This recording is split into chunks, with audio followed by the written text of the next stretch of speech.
Sounds good. Hi, it's not Friday, it's Wednesday at the top of the hour of some hour on the afternoon, and that means it's time for two on one. Wednesday's best, possibly only, theological talk show hosted by two disciples ministers. I am the Reverend Arthur Stewart. Ooh, and I am the Reverend Stephanie Kendall. Here we are. So, if we had a show on Disney Plus, surely it'd be called Spiff Arthur. Arthur Spiff. I know, like we got to get like the We got. Arthur Spivsion. How you doing? How are things? You look like somebody stuck a needle in you on purpose.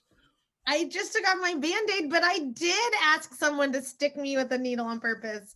I am grateful and fortunate to have qualified for one of the tiers of rollout here in New York City and got my very first one of two. I did not get the Johnson and Johnson one stick, which I was like, ooh, that sounds better than two. But I got Moderna stuck right here in the old left arm because I'm right armed, and I, for what it's worth, grateful to have it, but recommend not getting your dominant arm, which I didn't, because it did the next day cause a little bit of discomfort. But you know what? Nothing I couldn't handle. So Well, yeah, you're tough, Spiff. That's so good. tough. I know that in Kansas, clergy is in the next tier. They're going to get all the congregate, like nursing home Hmm. folk done, and then they're taking care of clergy. They think there's only 1,100 clergy people in Kansas, which could be true, but like there's got to be 1,100 clergy people in North Dallas. So it was weird to me. It feels weird to be so special here. Mm. But there's also, I think, twice as many people in DFW than all of Kansas. If so, I don't know. I'm having a scope issue today, a little bit, to be honest. I don't understand how time works. I don't understand how space works. So it's really good that we are doing WandaVision today. And I'll tell you what, I am really excited for our show today, Spiff. Oh, Arthur, I'm excited for our show today too. Almost as excited as I am about our lead sponsor, Jeff One Row Designs. For what is extraordinary time, if not Jeff One Row Designs persevering? Oh, you're gonna do this whole episode, aren't you? So am. If you okay, how about if you had a stole collection for every season, but you replaced one stole every few months with one from Jeff One Row Designs, would it still be your stole collection once your original non-Jeff One Row Design stoles were gone? I mean, it would be better than before.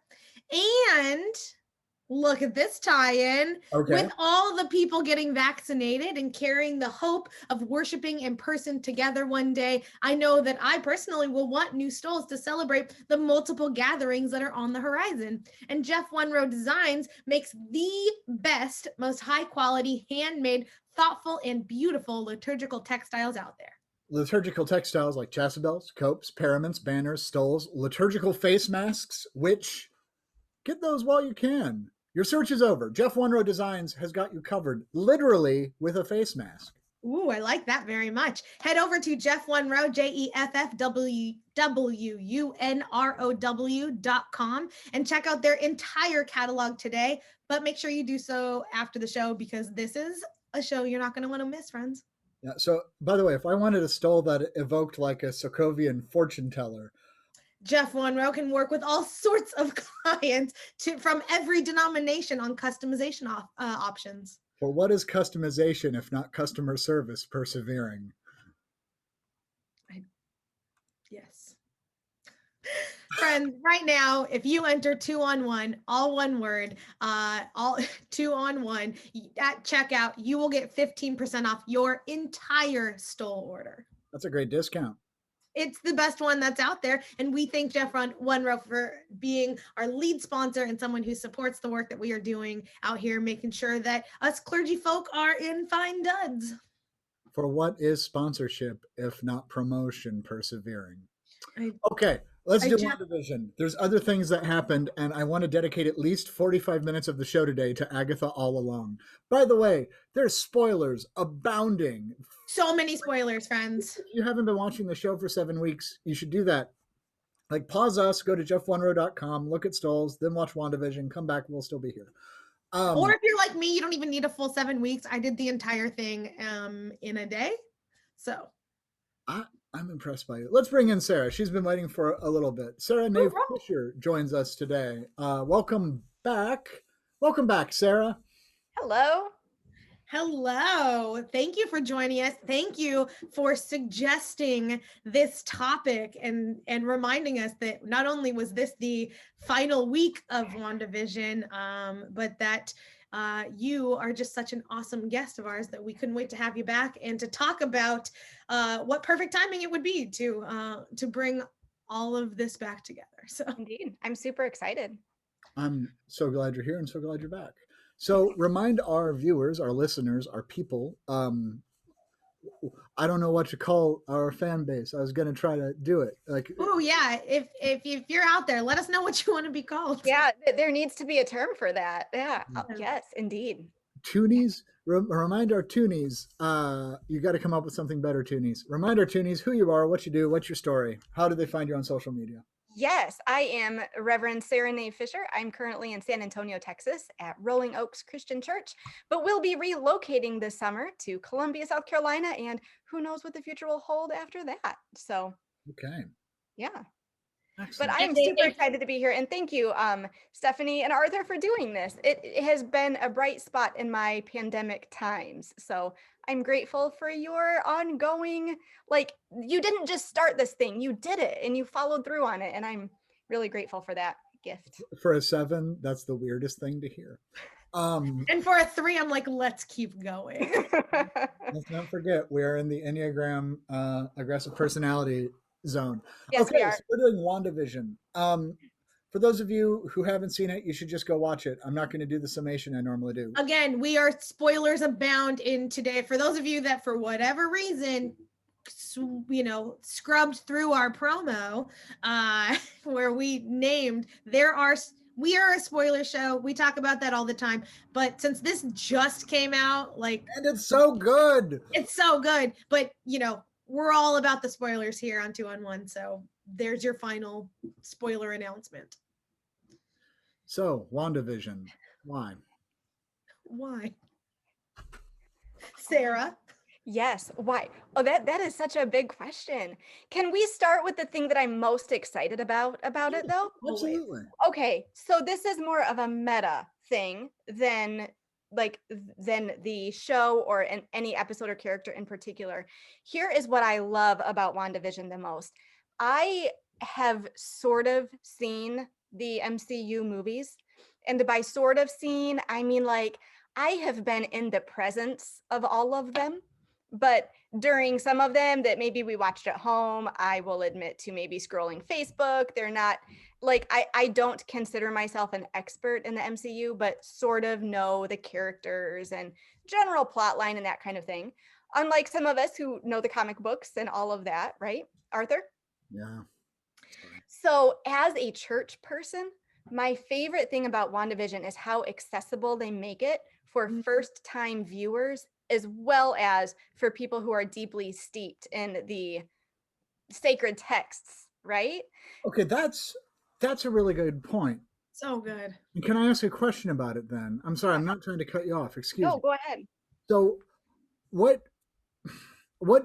how do we find that balance? How do we need a translator for churchies? I mean, what is it about WandaVision what can the church learn from that? Can you speak more to the point you're making? Yeah. So I think every clergy should think through your entire service and your bulletin, anything, signage in the congregation, in the building, anything like that, through the eyes. I think sometimes we think about a first-time visitor as someone who is coming from another church, but what about somebody who has never stepped in a church building or onto a church social media page at all? In the last congregation I served, they always did this donuts coffee fellowship time. And I remember talking to a family that had joined the church, had been there for months. Come to find out, they didn't even know there was a fellowship time because it wasn't announced, it wasn't in the bulletin, and they came in through another door. So the door they came in was on the opposite side of the building. So what can we do so that someone who has no context enters our door because for whatever reason they felt led there that day, Yeah, the to feel Spirit like pushed him in. the Spirit pushed them in, that they can participate and engage with the divine and the community that day. So for WandaVision, somebody who has never seen any of the movies could enjoy it on face value. You know, they might not get all of the references, but still there's enough there that they can enjoy on face value. And that's what I think the church can learn. I love it. Ooh, I like that so much. So often we think of hospitality as, to put it into this kind of WandaVision world, that Wanda has kind of like moved you in, right? Like the outer banks of the community that she is creating has been expanded and now you are inside. But we forget that like you come in and don't speak the language and don't know the community and all of that. And we think that, oh, there must be a tenor of something else that drove you here, right? You must have some sort of background. But as someone who grew up unchurched and went into church for the first time, I did not learn the layout of my home church, because it's a big cathedral sort of place, but like for a year. Like I would still get lost in the cycles and circles of where they would change a fellowship or say, this is happening here. And I would be like, what room is that again? Like, and so this, I think you named that beautiful, as someone who speaks MCU, as who considers herself the, betrothed of Captain America, more particularly Chris Evans. But that to take a step back and say, how did we get here, and how do we get people to get here, right? Like it's, how do we take that step back and say, okay, you know nothing, what do you need to know? Right. Yes. And like the words to the prayers, does everyone who comes in our door know the words to the Lord's Prayer, and how are they going to feel if they don't know those things? It's something I do when I preach, at least, where I'm like, so John being the fourth gospel in the New Testament, the fourth book, like there's always the book explanation. Somebody told me, they were like, we know what Acts is. I said, I don't know what Acts is. How do you know? No one knows what Acts is. No, but I think, I think that's a really good point, that I think that goes back to Arthur's question. Why, right? What is the why of people being here? What is the what? What is it? What are you trying to do here? And we, especially as clergy who have gone through seminary processes, I don't know about your guys' space, but like I was often told, like, you don't need to show your work, right? Like, especially in the preaching context, it's very much like, you talk about where you're getting, but you don't need to always show like every step of your work. And I'm like, no, but sometimes we do. Yeah. But sometimes we need to remember that not everyone is on this same journey with all of us at the same point every single time. And so we have to show our work sometimes. John is the fourth gospel, like Acts is related to Luke for very specific reasons. Wanda and Vision is dead, and Wanda and Vision are married in this life. And how did we get there? And that's what they mean when they say, isn't he dead? Yes. So when he asks, what am I? And she names all of that, and it's all of the messiness and beauty that gets him to where he is. Like, you got to show the work. Yeah. Well, and I love that Disney sets that up in the Legends series. Mm-hmm. Have you seen that? No. So the Disney Legends series is that contextualization for people who are not steeped in the universe. So before WandaVision came out, there's like a 7-minute Wanda episode and a 7 or 8 minute Vision episode that basically just splices together from all of the movies the important parts of their storylines. So that is for Disney showing their work. And so even now there's one out for Falcon or whichever one is next. So that is a way for people. Winter Soldier and Falcon have their own. Oh, that's cool. So it's a way for the first time visitors to at least, they're not going to catch everything, but at least there's enough that first time viewers, church visitors, whoever, can walk in the door and feel like they sort of belong. So that's a perfect transition in there to the idea of belonging. I loved the whole series, but the television episode references, the Dick Van Dyke, I Love Lucy, the Bewitched, the Brady Bunch. I had to sit with the Brady Bunch, where the Brady Bunch is the perfect example of American exceptionalism, because Vietnam and the civil rights movement are going on while the show is being made, but we're more concerned about the stupid little girl's doll or the stupid big kid's zit, right? Like the real world doesn't exist at the same time while Wanda is sorting people out of, like, it's so good. I'm very passionate about WandaVision. How does the church deal with how do we deal with the meta narrative that we're inside of it? Like what do we do? How to say this correctly? How do we avoid being the Brady Bunch as the church? But how do we stop short of being a news report as well? That is to say, every time there's pastors I know who are like, well, if your church isn't talking about what I'm talking about in lieu of current events, you need to find a new church. No, you need to find a new shtick. Like, how do we create balance? How do we respect the world in which we live, but the world we're not a part of, if that makes sense? Or how should we? I'm not expecting you to answer these like perfectly, but you probably will. Well, I will say that and for those who don't know, I am currently a senior minister, but my congregation has voted to close for reasons that predate COVID, but were exacerbated by COVID.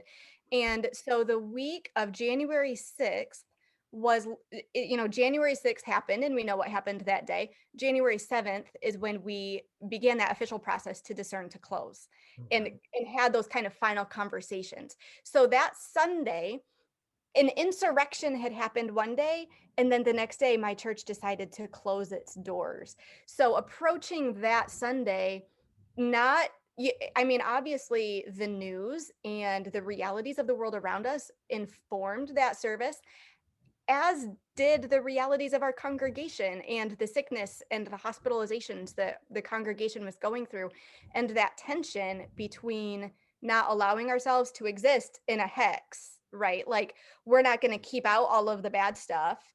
And also, I mean, our kids are still going to school or virtual learning, and we're still trying to figure out how to pay our bills and what to cook for dinner that night. That the both exist in this world, and without putting up the hex barrier, and yet without denying it either. Like, that's just a tricky tension. And for me, it's not about every single Sunday's service. It's a month, a liturgical season, a year. Maybe I might not preach about this news event this time, but 2 weeks ago I addressed those same issues. So maybe this isn't the week for that, but looking at it a little more holistically for me.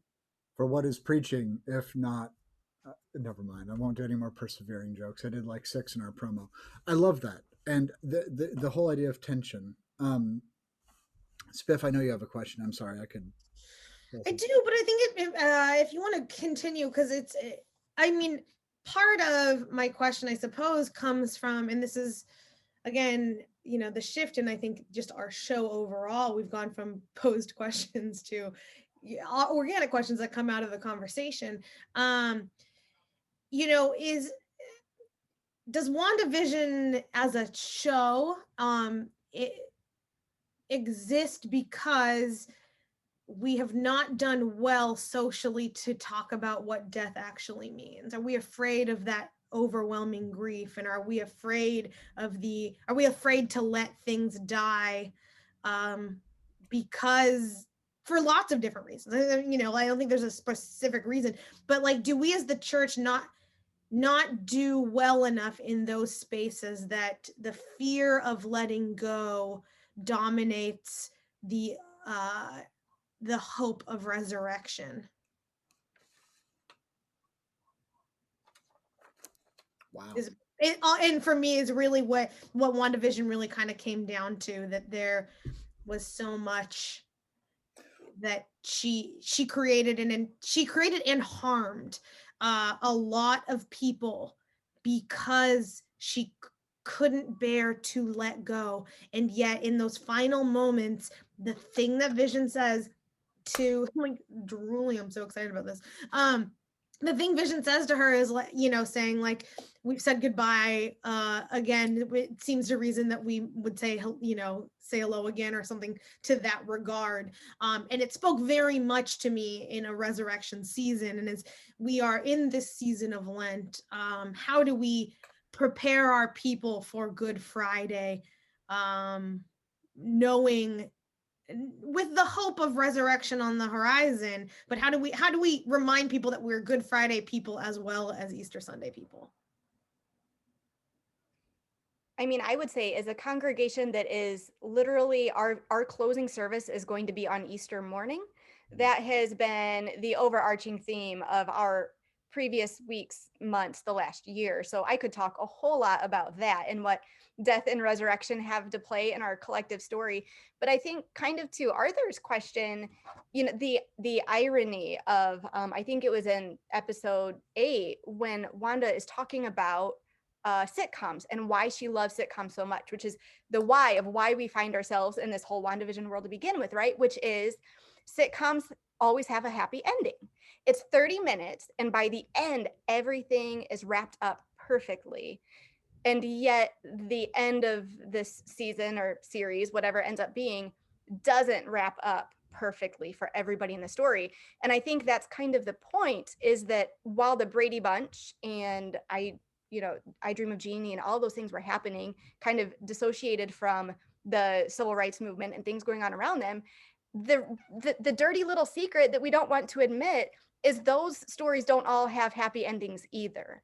Yeah. And we pretend they do, but they don't.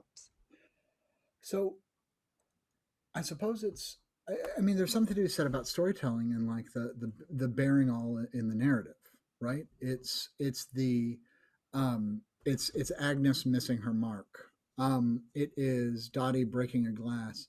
It is Herb cutting. I know all of this has to do with Agatha all along, but there's the it's not going to be the perfect story that is wanted. And the whole question of is Wanda in charge or not is just the most wonderful question in it. And honestly, even with it was Agatha all along, it was still Wanda's show, so to speak.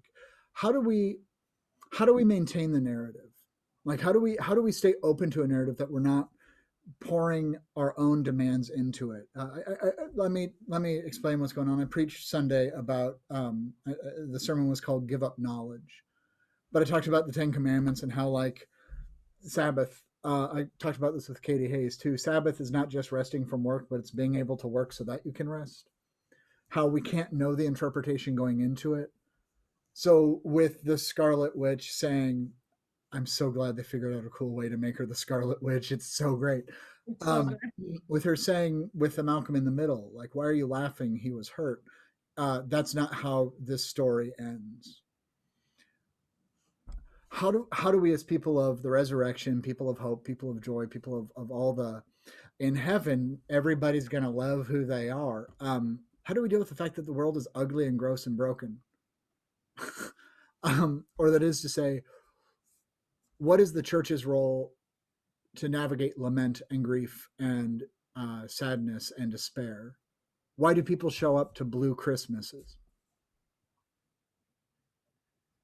Maybe I answered my own question by saying that. I don't know. Well, I think a lot has to do with community, right? Because for me, when we saw Wanda, this whole thing with Wanda, she didn't create her own little personal island with her and Vision of no. She created community and life and children and future, and regardless of how long that future actually lasted, she leaned into this hope, and of the tension that she created community. And I think that that's part of what we long for in the lament is the hope that community continues to support and keep us together and thrive and love. And through it all, the tenor of community is what gets you from love to grief to love again. But what is community that's compulsory community?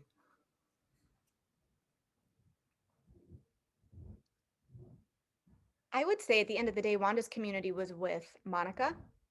Mm-hmm. And even, well, she never really interacts with Darcy.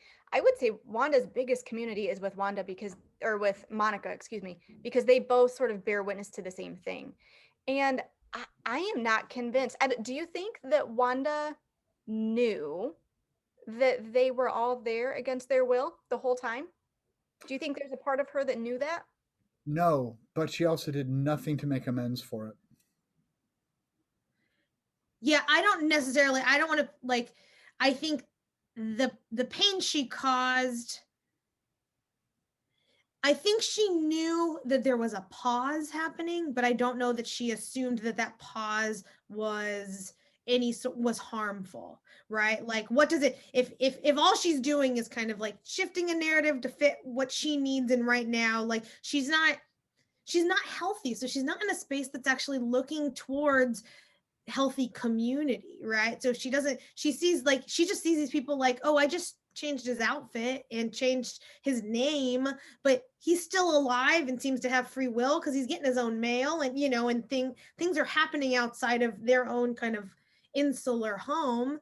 um but that doesn't mean that the harm isn't happening. I think it's just so, I think it's what happens when compounded trauma is not addressed, and it has lateral and collateral damage, regardless of intent. She's not meaning to hurt these people, but they're hurt nonetheless. Um, and so I think Arthur, to go to your point or your question, is compulsory community still community? I think it is, but I don't know that it's like healthy or best community, right? It's a holy community. It's not like what we're looking to build is kingdom community. And And this is that's not more that. kingdom.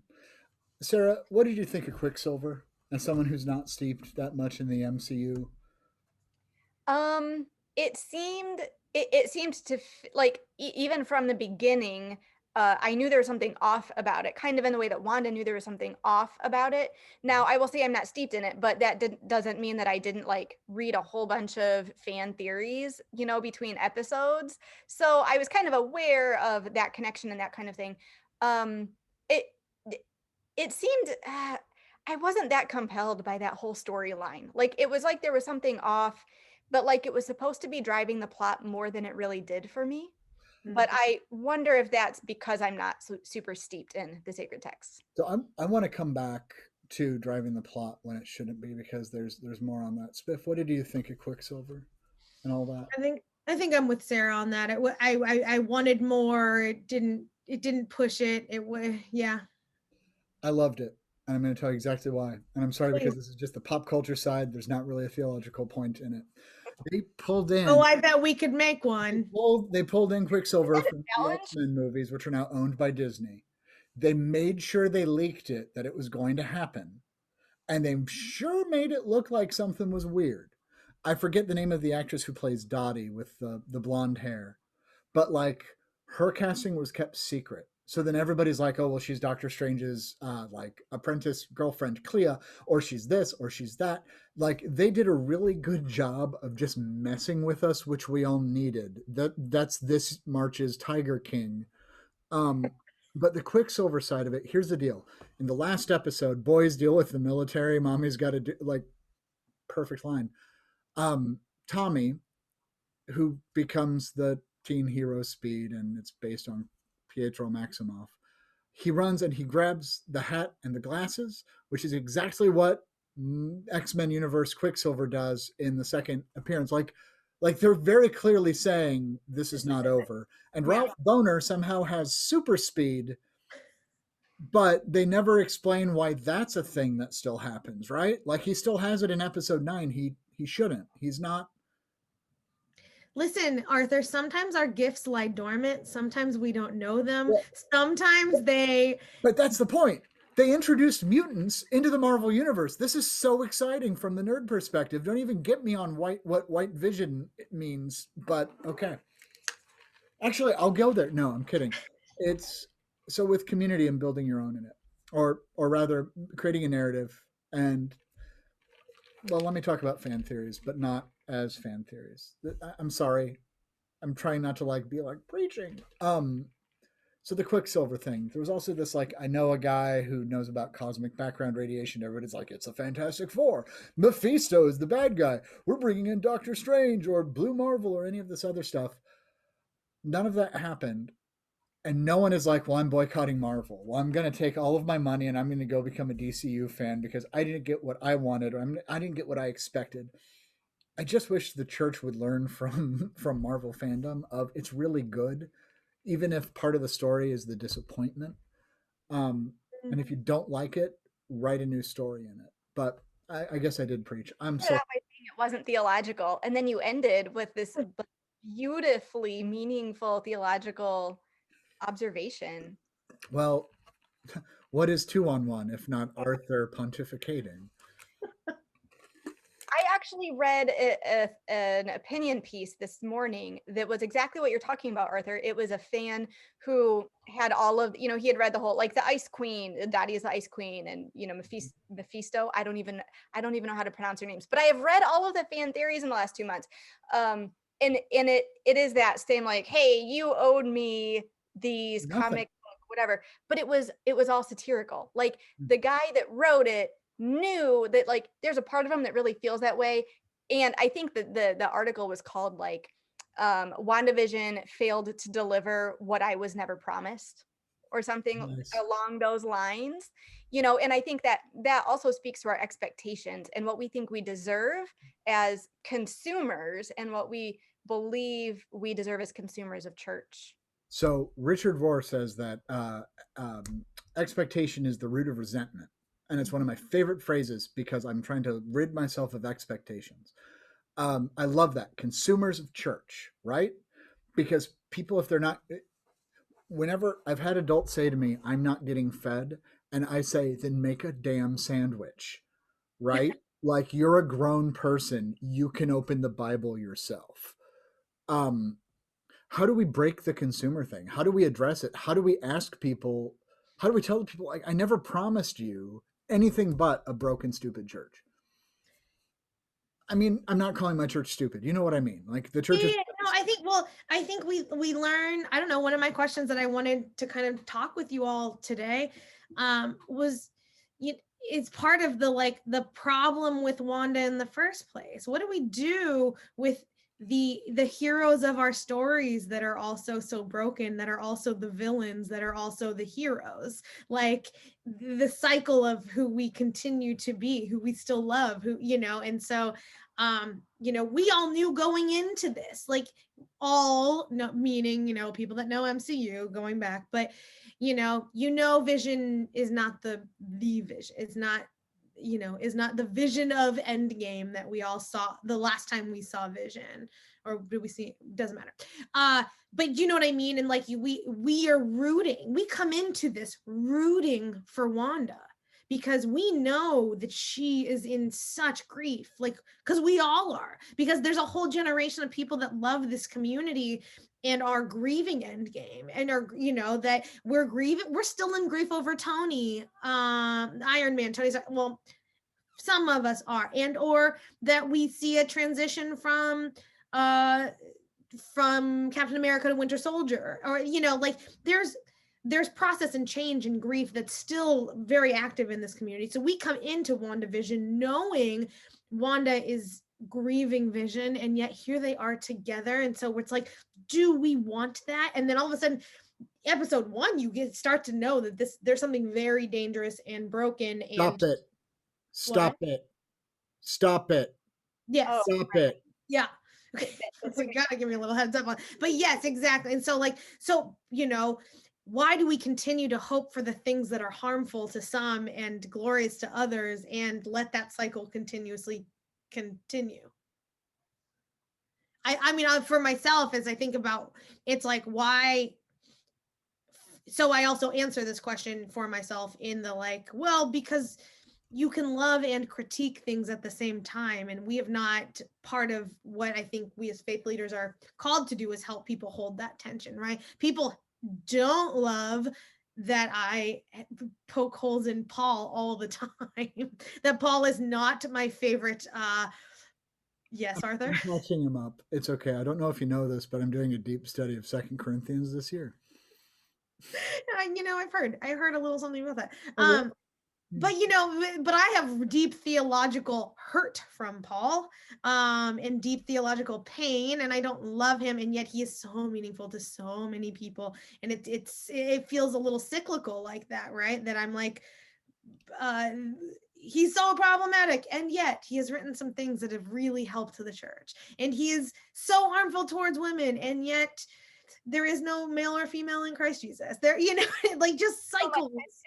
Well, and I think like that's one of the things that I loved about WandaVision is that, and I think shows kind of the evolution even of cinema and of, that as a parent, so I have kind of teenage kids, and watching the differences between the kid shows that we knew were always going to end happy, the way Wanda describes Mm. sitcoms, right? To the things that we watch together as a family now, like WandaVision.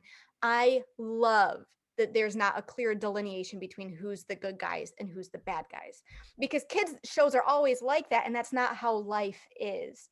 So I mean, even going into episode 9, I think I texted you, Stephanie, like I was still holding out hope that Agatha was going to be good, right? That she was going to align with Wanda, and that's not what happened. And I love that. I love the messiness of all I mean, that. I love that journey, because I texted the two of you when I first started watching, being like, "Ooh, confidence goals from Agnes over Well, and it here." was right I was after like, what Agatha episode are you on?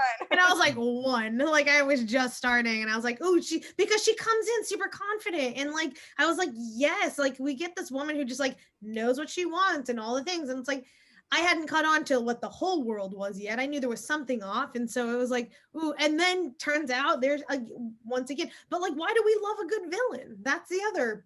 But I don't think she was a villain. I think she was just in pursuit of power. And I mean we're talking nuance, right? And so something with it with like soul care. It is an Okay. Enneagram 8. I really appreciate what you just said, by the way. I just want to throw that in there.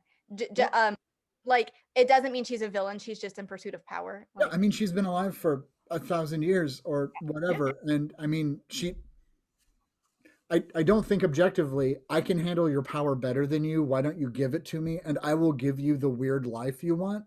That's not a bad deal.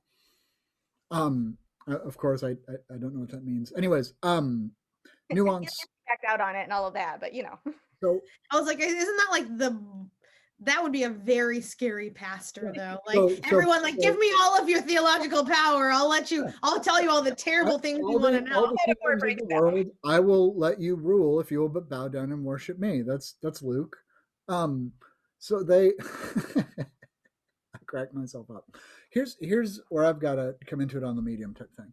So comic books are not supposed to be long form storytelling devices, or they are. But in the last 20 years, there's been decompression. Where it used to be, you could have in a 25-page story in the 60s, like 3 major plot points. A 3-part story was considered ridiculous and far too long. In the 90s, the writer Peter David in the series X Factor decided to have all of the characters go into psychiatric treatment. Like it was government mandated. And Quicksilver was actually on the team. And he says to Dr. Leonard Samson, he's like, do you understand how slow everyone talks and how wrong they are when they do? So I have to sit and wait for you to finish a sentence when I know what you're going to say and that it's going to be incorrect. Which makes me think of every 8 I've ever met. But it's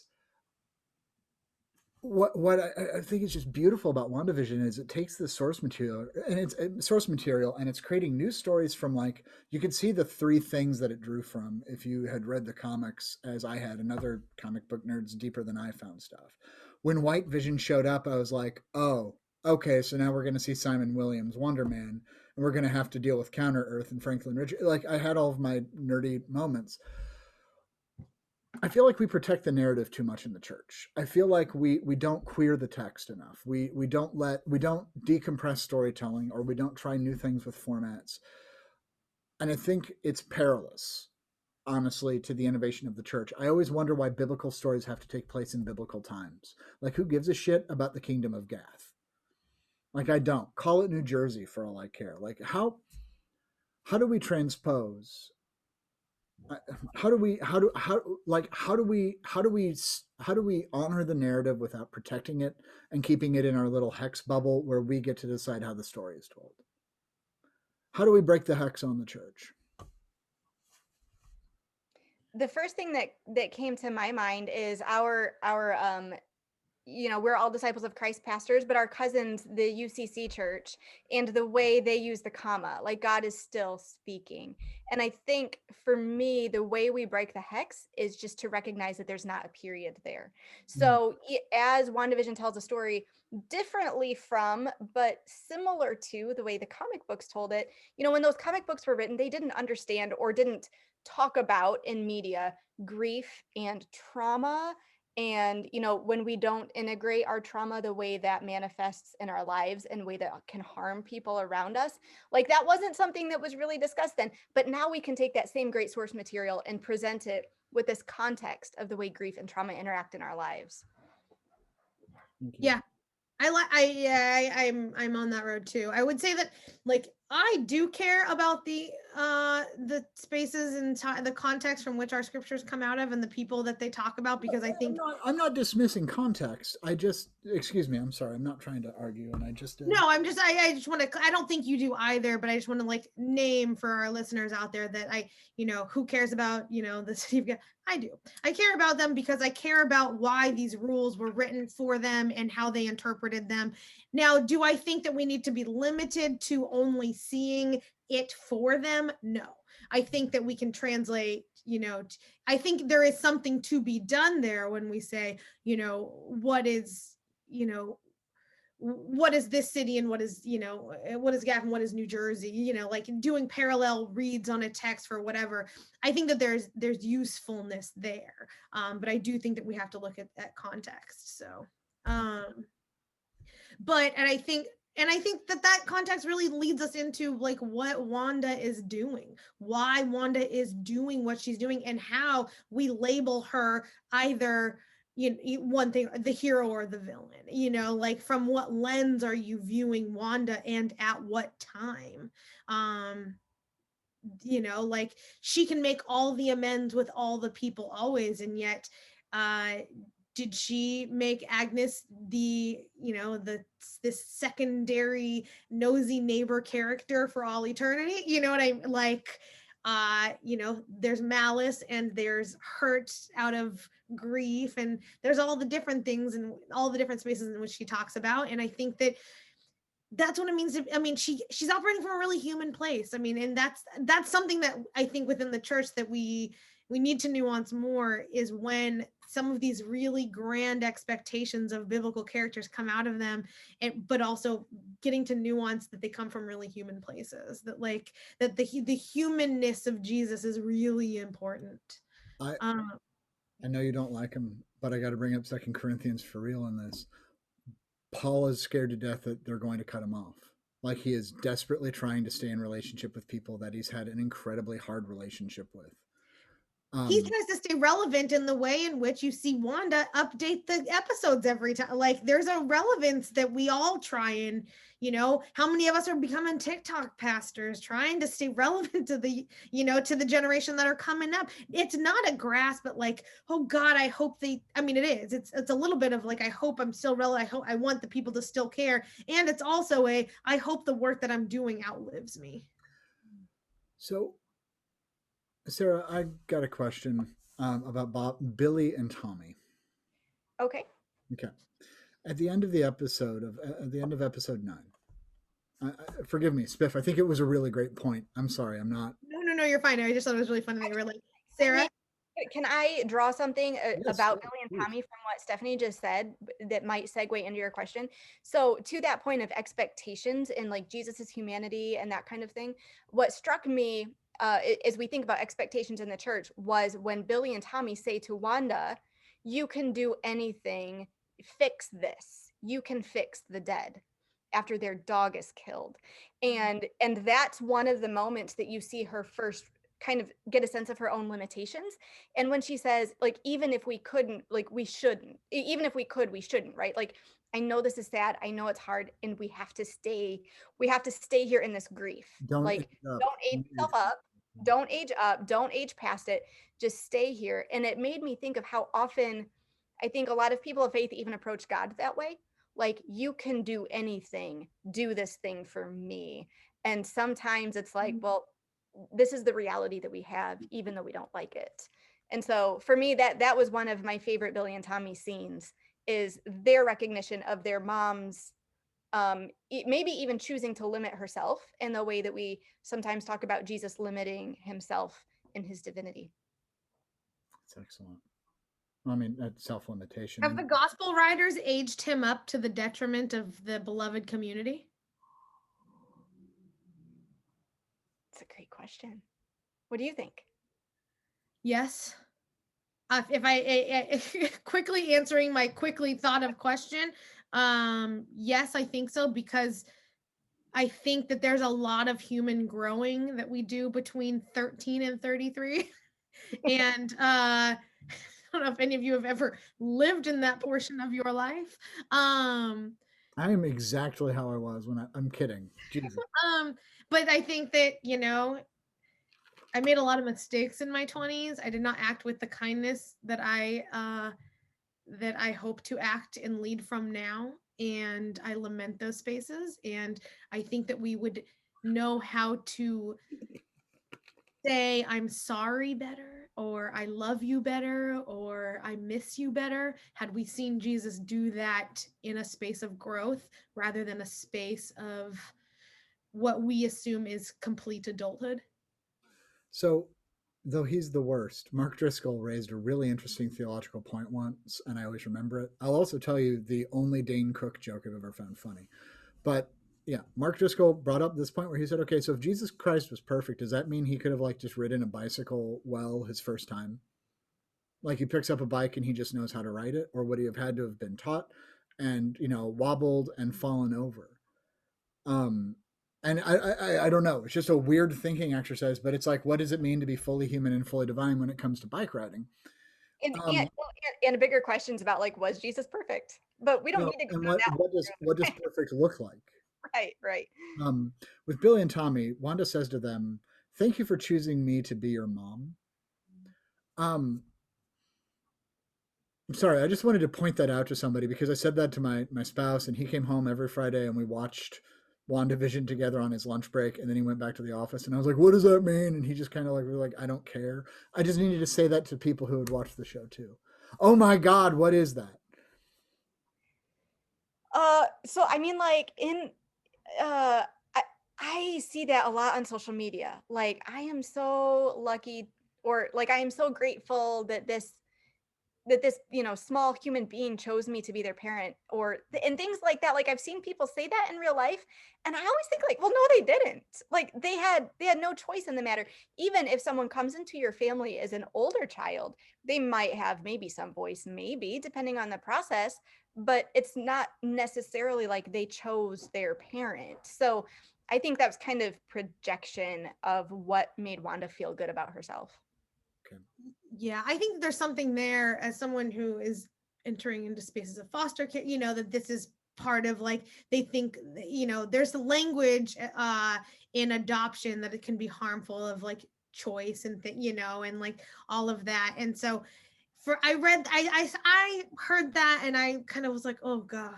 Like, but I think what I took from it was the intention that I think, thanks for kind of loving me back. There is, I think, autonomy there in the, it wasn't fully scripted, it was pseudo scripted, right? So there was a thanks for loving me back, thanks for engaging with me in this way that I needed, and what we did together here matters to me and will matter to me long after this time we are in together. And so, like, I think the language was wrong. Thanks for choosing me. No one had real choice in that space. Especially But yeah, but like, thanks for playing along is more how I kind of heard that. Thanks for doing, I don't know. Okay, so I think within the realm of it, by the way, Tommy and Billy grow up to become teen superheroes. What I loved is they had them in colors for their superhero uniforms, like Speed. Tommy is in like a green and white. Anyways, do we ever thank people for being part of our communities once they join? Like, do we ever say like, thanks for choosing to be part of blank Christian church? Do we ever acknowledge the relationships that are there, or do we do that to our detriment? Like, what does it mean to say thank you to people who always show up and don't do anything, much like children? Oh, I mean, we should do that. Yeah. I hope I do. Okay. So Me- I will say, it just as a kind of a quick illustration of this, not this past year, because obviously during Thanksgiving this last year, we were all worshiping from home in our community anyway. But the Thanksgiving season before that, so of 2019, I was thinking about what to do for a children's moment. And Thanksgiving Sunday, it feels like it should be a pretty easy children's moment, right? Like, oh, it's about thankfulness. But I realized, and I have seen this, I've observed it watching my kids bring home stuff from school, that the kids just in general, kids are often prompted, write a thank you note, make sure you say thank you, like they're encouraged and prompted to do those things, but very, very rarely are kids told thank you. So I pulled, for the children's moment, I pulled all the kids up to the chancel steps the way we usually did, and I had them turn around and face the congregation and said, okay, for our, and I kind of talked about thankfulness and all these things and said, so I would like to hear from the congregation, what do you appreciate about our kids? And so they started speaking up with like, one time I watched this child do something for this child and not know that anybody else was watching. And I loved that. And the congregation just started going with all of the great ways the kids are already active in the church community. And that was probably like I just got goosebumps like talking about it. Like we expect so much gratitude from kids in a way that we very rarely give kids. And I think that the church should do more of that. Amen. So maybe we learn about reversal from WandaVision. I mean, there's a lot to learn, but Sarah, that's beautiful. I really, a vision that I have for general board this year is to make sure that the voices that have not been traditionally heard in that space are given some kind of airtime, and that's in that vein of who do we say thank you to and why and how. It's one of my big pet peeves is we say that this is the church. We talk to kids as if, oh well, you're going to inherit this church one day, rather than saying, oh well, this is your church one day, how would you like it tomorrow? Like, what does a good church look like to you? How do you experience God's love in this community? Why would you come back if your parents didn't make you? Like, and I think that names that really beautifully. Thank you. And I think that gets to Arthur's question earlier about how do we kind of separate that consumer mindset in Christianity and in churches. And I think I don't know that it's the answer, but I think a key to that is by developing that in kids and youth, and kind of setting up church in a way that incorporates them as full human beings, as regardless of their age, in a way that's participatory and in a way that they can lead, and doesn't teach them from a young age, oh, church is here for you to consume. We're going to have this, program for you to attend, but whether like, how are we all the body together? And I think that, when Dottie kind of wakes up and says like, oh, I'm Sarah, please just let me hold my 8-year-old. And so like, yeah, there, Arthur, you said that there are kids in WandaVision's world, or in Wanda's world, and that's true. And yet she also kind of just uses them as props, which I think the church, there's no kids until Vision calls it out, and then all of a sudden the neighborhood is full for Halloween. Let's have all the kids come up to the front so we can all look at them and listen Yeah, to say wacky she uses shit. them as props, and I think the church does that way too much with kids. By the way, it wasn't just Sarah, it was Sarah Proctor, which is the name of a very famous witch. I don't think we're done with Dottie. I'm just pointing that out because I'm very excited. I do want to keep an eye on the time, and I want to make sure that we're able to do honor to everything we talk about in this. We do have a final question, which you are well aware of. Spiff is so much better at phrasing it than I. Spiff, what is our final question? Oh, our final question this week, as it is every week. And again, thank you so much, Sarah, for bringing WandaVision to this space. I don't think we know we're not done talking to you. I don't think we're done talking WandaVision, but in this season and in this time, what biblical character, book, theme, or verse are you most reminded of in WandaVision? Can I offer like another question first? But like for the comments. So because I know that I didn't give either of you time to think about this. So here's what I'm really interested to hear, maybe both from you in the comments and from maybe some of the other viewers who want to chime in on this, thinking about the way that Wanda constructs this reality based on stories that were very informative and important to her on TV. My question is, if you could create a world and a narrative around any biblical story or character, what would it be? Like, where would you kind of construct this story that centers you, but is in the realm, of Dick Van Dyke Show, Brady Bunch, Modern Family? What Bible story would you immerse yourself in? So you can think about that. I would love to hear in the comments, and I will be keeping an eye on it too to interact with that. I'm interested in that. So, but here's my answer for the question of the week. And it's ironic because we've been talking about this throughout the whole thing, which is Paul's redemption story, Paul on the road to Damascus. Because even though it's not a 1-for-1, right? Like it breaks down. But I think that moment, because Wanda doesn't, I think she knows on some level that what she's doing isn't, that she's somehow keeping people, but I really don't believe she knows what harm it's causing. And then once she's aware of that, once she's aware of the harm she's causing, just like Saul was aware of the harm he was causing, she didn't fully make amends, but she let them out. Like, she stopped doing it, right? And she was purposed to change and to make amends in the meta. She knew that at that point they would, she says, they will never see me.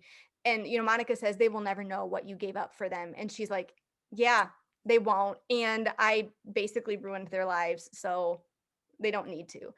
So for me, that is that Damascus Road experience. And I think that in the mainline church, we often don't talk enough about redemption and like changing our ways. And, once we recognize harm that we're causing, changing that and that reconciliation that can happen. So for me, that was Damascus Road. You want to go or you want me to go? I'll go. Monica Rambeau is she's the story of Ruth. Ruth and Naomi, they both lost somebody. The only way they really understand each other is grief, and grief creates a stronger tie than nationality or sword versus hex or anything else. Like that last part where she said, if I had your power, I would bring back my mom. Absolutely. I really appreciated that last line of just like that we weren't so removed from the hurt and the harm that Wanda had done that we couldn't also see ourselves, like that we all have that, like, who's that person that you would bring back, like we got it. I don't know. That's a side note. My answer, shocking to probably no one, is John of Patmos is Wanda, in someone creating through the letters different worlds, has different narratives, but is casting this vision as a writer and getting to play out what the repercussions are for the actions that are done and or not done. How do you live into it? How do you make yourself a part of it, but also keep yourself removed from it? That there's a real kind of parallel to who writes the story, when and how much of yourself do you put into that I saw in Wanda and John. Well, I really missed your references to John of Patmos. Yeah, I really haven't done a Revelation or John of Patmos or Jezebel in a while. A couple months, yeah.